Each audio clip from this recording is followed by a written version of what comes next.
여러분은 혹시 세상의 끝에서 완벽한 평화와 안식을 찾을 수 있다는 전설 속 장소, 십승지에 대해 들어보신 적 있으신가요? 과연 그런 곳이 정말 존재했을까요? 인류는 대체 왜 그토록 숨겨진 낙원을 찾아 헤매었을까요? 단순히 지어낸 이야기라고만 생각하신다면 어쩌면 오늘 우리는 그 상상 이상의 진실과 마주하게 될지도 모릅니다. 오늘 이 시간 우리는 십승지라는 개념이 단순히 오래된 전설이 아니라 인류의 생존 본능과 역사적 격변, 그리고 땅의 지리적 특성이 복합적으로 얽혀 만들어진 결과라는 사실을 함께 탐험해 볼 겁니다. 인류는 시대와 문화를 초월하여 늘 더 나은 곳, 안전한 안식처를 꿈꿔왔습니다. 그 꿈은 때로는 이상향이 되었고, 때로는 절박한 피난처가 되었죠. 그리고 그 중심에는 우리가 오늘 이야기할 십승지라는 개념이 있습니다. 이 단어가 주는 어감은 마치 신비로운 비밀을 품고 있는 듯한데요. 과연 어떤 모습으로 사람들의 희망이 되었을까요? 우리는 오늘 그 궁금증을 풀기 위해 시간과 공간을 넘나드는 여정을 시작할 겁니다. 가장 먼저 우리에게 익숙한 한반도의 십승지 개념부터 살펴보시죠. 조선시대를 살았던 우리 선조들은 예측할 수 없는 난세 속에서 오직 정감록과 같은 예언서에 담긴 비결을 통해 희망의 빛을 찾곤 했습니다. 이 비서에 언급된 10군데의 특별한 장소, 즉 십승지는 전쟁이나 기근, 혹은 역병과 같은 재난으로부터 백성들을 보호해줄 수 있는 유일한 안식처로 여겨졌던 것이죠. 그야말로 삶과 죽음의 경계에서 붙잡을 수 있는 마지막 지푸라기와 같은 존재였다고 할 수 있습니다. 그렇다면 이 십승지는 어떤 곳이었을까요? 주로 험준한 산맥으로 겹겹이 둘러싸인 분지 형태를 띠고 있었습니다. 마치 자연이 스스로 만들어낸 거대한 요새처럼 외부의 침입으로부터 완벽하게 고립되어 있었죠. 이런 지형은 전쟁의 포화 속에서도 비교적 안전하게 숨을 수 있는 은밀한 공간을 제공했습니다.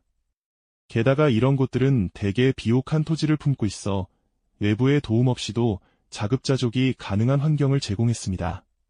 땅의 기운을 중시하는 풍수지리적 관점에서도 길지 중에 길지로 손꼽히며 평화와 번영을 약속하는 곳으로 믿어졌습니다. 단순히 숨기 좋은 곳을 넘어 삶을 지속할 수 있는 기반까지 갖춘 이상적인 공간이었던 셈이죠. 실제로 임진왜란이나 병자호란 같은 끔찍한 난리가 터졌을 때 수많은 백성이 목숨을 걸고 이 십승지를 찾아 헤매었습니다. 산 넘고 물 건너 험난한 길을 마다하지 않고 오직 살기 위해 미지의 땅을 향해 발걸음을 옮겼던 것이죠. 역사 기록 속에서도 이 피난처들이 얼마나 절실한 희망이었는지를 엿볼 수 있습니다. 불안과 공포에 떨던 이들에게 십승지는 단순한 지명이 아니라 생존 그 자체였을 겁니다. 이곳을 발견한 이들은 비로소 안도의 한숨을 내쉬며 새로운 삶의 터전을 일구어 나갔겠죠. 하지만 십승지라는 이상향을 꿈꾼 것은 비단 우리나라 사람들만이 아니었습니다. 지구 반대편 세상의 지붕이라 불리는 티베트 고원에도 자신들만의 특별한 안식처를 상상했던 사람들이 있었죠. 서양 문헌에서 상그릴라라는 이름으로 알려진 이곳은 외부 세계와 완전히 단절된 채 영원한 평화와 지혜가 가득한 신비로운 공간으로 묘사되곤 합니다. 과연 티베트의 상그릴라는 어떤 모습이었을까요? 다음 이야기에서 그 숨겨진 진실을 함께 파헤쳐 보겠습니다. 네, 지난 시간에는 혼란스러운 난세를 피해 우리 선조들이 간절히 찾아 헤맸던 한국의 십승지에 대해 깊이 있게 알아보는 시간을 가졌습니다. 이번에는 시선을 지구 반대편으로 돌려 서양 문헌 속에 신비로운 이상향으로 그려진 상그릴라에 대한 숨겨진 이야기들을 함께 파헤쳐 볼까 합니다. 많은 분들이 상그릴라라는 단어를 들으면 아마도 외부 세계의 번잡함과는 완전히 단절된 채 영원한 평화와 지혜가 샘솟는 마치 꿈 같은 낙원을 떠올리실 겁니다. 영국의 작가 제임스 힐튼이 1933년에 발표한 소설 잃어버린 지평선을 통해 전 세계에 널리 알려진 이 환상의 땅은 고립된 문명 속에서 불멸의 삶을 살아가는 존재들의 이야기로 인류의 상상력을 끊임없이 자극해왔죠.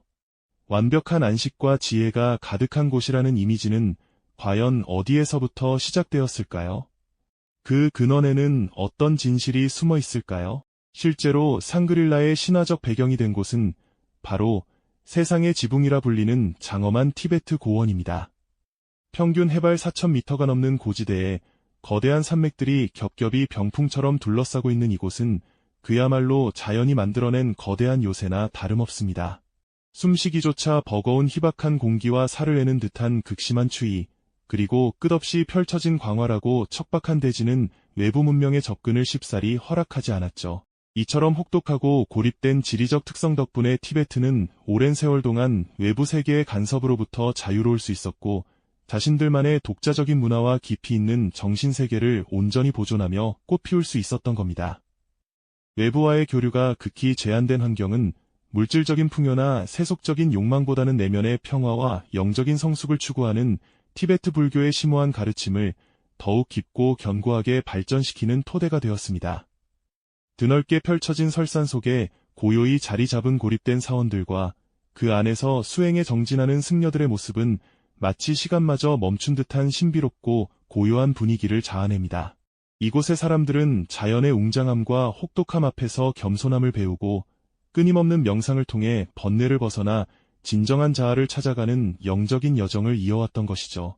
결국 상그릴라는 단순히 아름다운 풍경만을 의미하는 것이 아니라 극한에 고립된 환경이 빚어낸 독특한 영적 세계관과 깊은 성찰이 결합된 인류가 꿈꿔온 정신적 안식처의 상징이라고 볼 수 있습니다. 그곳은 외부의 혼란으로부터 벗어나 오직 내면의 평화와 지혜를 찾아 떠나는 고요한 순례의 길과 같았을 겁니다. 이처럼 티베트의 상그릴라가 자연의 극한 환경 속에서 영적인 평화를 추구하는 은둔의 공간이었다면 또 다른 인류의 피난처는 전혀 다른 목적과 형태로 존재했습니다. 이번에는 인간의 지혜와 끈질긴 생존력이 만들어낸 놀라운 공간으로 떠나볼까 하는데요. 박해와 외부의 위협으로부터 공동체의 생존을 지키기 위해 사람들이 직접 땅을 파고 들어가 건설한 특별한 공간입니다. 다음으로 우리가 찾아갈 곳은 바로 티르키예의 고대 카파도키아에 숨겨진 거대한 지하도시입니다. 이곳은 또 어떤 절박한 사연과 놀라운 이야기들을 품고 있을까요? 함께 그 깊이를 들여다보시죠. 카파도키아의 땅속 깊은 곳에는 말이죠. 인간의 절박한 생존 본능과 놀라운 지혜가 빚어낸 거대한 미로가 숨쉬고 있습니다. 기원 후 1세기부터 4세기경 로마 제국의 혹독한 박해를 피해 신앙을 지키려 했던 초기 기독교인들에게 이곳은 유일한 안식처였죠. 그들은 마치 땅속 두더지처럼 부드러운 응회암 지대를 파고들어 수십 층에 달하는 지하 도시를 건설했습니다.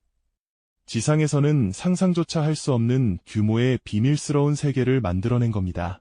이 지하 도시들은 단순히 숨는 공간이 아니었습니다.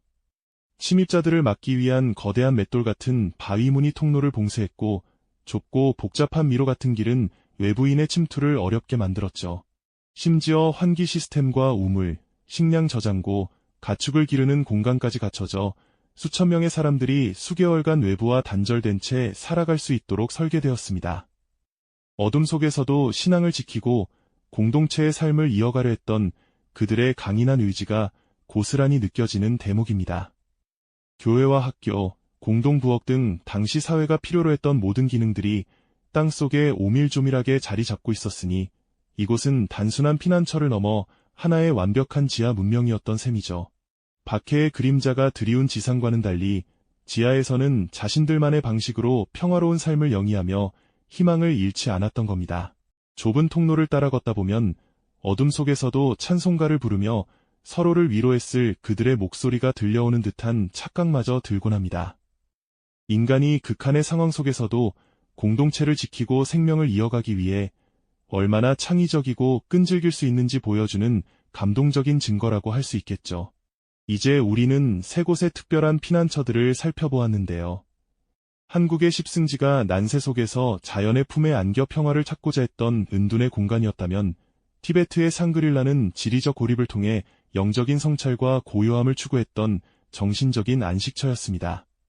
그리고 티르키예의 카파도키아 지하 도시는 외부의 위협과 박해로부터 공동체의 생존을 지켜내기 위해 인간의 지혜와 끈기로 직접 만들어낸 요새와도 같았죠.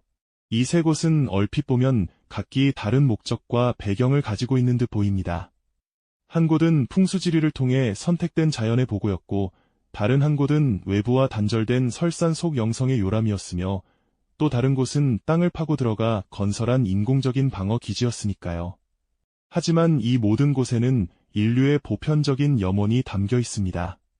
바로 혼란과 위협 속에서도 안전을 갈망하고 평화를 찾아 헤매며 결국에는 더 나은 삶과 이상향을 꿈꾸는 끈질긴 마음 말입니다. 각 지역의 독특한 지리적 특성이 인류의 역사와 만나 어떤 방식으로 특별한 공간을 빚어냈는지 확인하셨을 겁니다. 한국의 십승지는 산으로 둘러싸인 분지라는 지형적 이점을 활용해 전란을 피할 수 있는 자연 방어막을 형성했죠. 비옥한 토지는 식량 문제를 해결하며 자급자족을 가능하게 했고요. 티베트의 상그릴라는 험준한 고산지대와 혹독한 기후 덕분에 외부 세계와 완전히 단절되어 그 안에서 독자적인 영적 문화가 꽃피울 수 있었던 겁니다.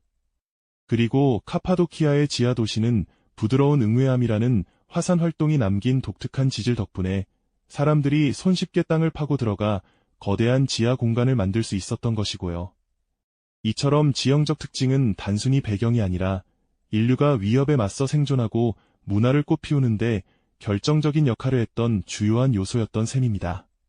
자연이 제공하는 환경을 인류의 지혜로 극대화하여 활용한 결과였던 거죠. 결국 이 모든 이야기는 인류가 환경에 단순히 적응하는 것을 넘어 스스로 이상향을 개척해 나가려는 불굴의 의지를 보여주는 증거라고 할 수 있습니다. 절망적인 상황 속에서도 희망을 잃지 않고 더 나은 곳을 찾아 나선 그들의 강인한 정신력과 창의적인 지혜에 우리는 깊은 경탄과 공감을 느낄 수밖에 없을 겁니다. 과연 인류는 이처럼 험난한 여정을 통해 무엇을 배우고 또 어떤 미래를 꿈꿔왔을까요? 앞선 이야기에서 인류가 환경에 단순히 적응하는 것을 넘어 스스로 이상향을 개척해 나가려는 불굴의 의지를 엿보셨을 겁니다. 절망적인 상황 속에서도 희망을 잃지 않고 더 나은 곳을 찾아 나선 그들의 강인한 정신력과 창의적인 지혜에 우리는 깊은 경탄과 공감을 느낄 수밖에 없었죠. 과연 인류는 이처럼 험난한 여정을 통해 무엇을 배우고 또 어떤 미래를 꿈꿔왔을까요? 이러한 인류의 간절한 염원은 세계 곳곳에서 각기 다른 모습으로 발현되곤 했습니다. 튀르키예 중부에 자리한 카파도키아 지역 역시 그런 곳 중 하나였죠. 이곳은 수백만 년 전 화산 활동으로 형성된 부드러운 응외암 지대인데요. 마치 버섯처럼 솟아오른 기암괴석들이 신비로운 풍경을 자아내는 곳으로 유명합니다.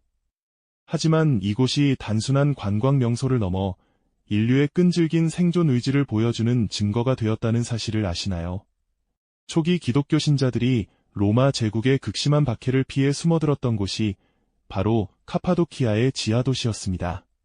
그들은 외부의 위협으로부터 신앙과 생명을 지키기 위해 부드러운 응외암을 깎아 수십 층에 달하는 거대한 지하 도시를 건설했죠. 마치 개미굴처럼 복잡하게 얽힌 통로와 방들, 식량 저장고, 심지어 예배당까지 갖춘 완벽한 공동생활 공간이었습니다.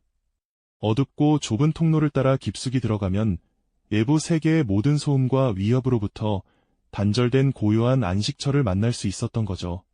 이 지하 도시는 단순히 몸을 숨기는 피난처 이상의 의미를 지녔습니다. 박해받던 공동체가 함께 모여 믿음을 지키고 서로 의지하며 삶을 이어갈 수 있는 정신적인 지지대였던 겁니다. 침략군이 지상에서 이들을 찾아 헤맬 때 지하의 사람들은 램프 불빛 아래에서 조용히 예배를 드리고 서로의 안녕을 빌며 평화를 꿈꿨을 겁니다. 이곳은 인류가 지리적 특성을 활용해 어떻게 절망적인 상황을 극복하고 안전과 공동체의 가치를 지켜냈는지를 보여주는 감동적인 사례라고 할 수 있습니다. 우리는 한국의 풍수지리 사상에서 비롯된 십승지와 티베트에 고립된 영적 안식처, 그리고 카파도키아의 방어적인 지하도시에서 공통된 맥락을 발견할 수 있습니다. 각기 다른 문화와 종교, 그리고 지리적 배경을 가졌지만 결국 이 모든 이야기는 인류가 난세와 외부 위협 속에서 안전과 평화, 그리고 이상을 추구했다는 보편적인 염원을 담고 있다는 사실이죠. 한반도의 십승지가 전쟁과 재난을 피해 삶의 터전을 찾으려는 현실적인 생존 의지를 반영했다면 티베트의 고산지대는 고립된 환경 속에서 영적 깨달음을 추구하는 깊은 내면의 갈망을 보여주었습니다. 또한 카파도키아의 지하도시는 박해로부터 공동체의 믿음과 생명을 지키려는 강인한 방어 정신의 상징이었던 거죠. 완벽한 피난처가 과연 존재했을까요? 어쩌면 인류는 물리적인 공간으로서의 완벽한 십승지를 찾지 못했을지도 모릅니다. 하지만 중요한 것은 그곳을 찾고 또 스스로 만들어내려는 인류의 끈질긴 노력이었다는 사실입니다. 이러한 노력들은 단순히 개인의 생존을 넘어 공동체의 역사를 형성하고 인류 문명에 깊은 영향을 미쳤습니다. 절망적인 상황 속에서도 희망을 잃지 않고 더 나은 곳을 찾아 나선 그들의 강인한 의지와 지혜는 시대를 초월하여 오늘날 우리에게도 깊은 경탄과 공감을 불러일으키는 것이죠. 오늘날 우리는 과거 인류가 마주했던 것과는 다른 형태의 불안과 위협 속에서 살아가고 있습니다. 급변하는 사회, 예측할 수 없는 미래, 그리고 마음의 평화를 위협하는 수많은 요인들이 우리를 둘러싸고 있죠. 이러한 시대에 과거 인류가 십승지를 통해 추구했던 가치, 즉 안정과 평화, 그리고 굳건한 공동체에 대한 염원은 여전히 유효하다는 것을 깨닫게 됩니다. 십승지는 단순히 지리적인 공간을 넘어 우리 마음속에서 찾아야 할 이상향이자 스스로 만들어 나가야 할 가치 있는 삶의 태도를 의미하는 것일지도 모르겠습니다. 인류는 끊임없이 이상향을 추구해왔고 그 과정에서 수많은 지혜와 용기를 발휘해왔습니다. 그렇다면 21세기를 살아가는 우리는 어디에서 그리고 어떻게 우리만의 십승지를 찾아야 할까요? 이 질문에 대한 답은 여러분 각자의 마음속에 있을 겁니다. 이 영상이 도움이 되셨다면 좋아요와 구독 부탁드립니다. 여러분의 응원이 제게 큰 힘이 됩니다. 다음 영상에서도 더 유용한 정보를 공유하겠습니다. 감사합니다.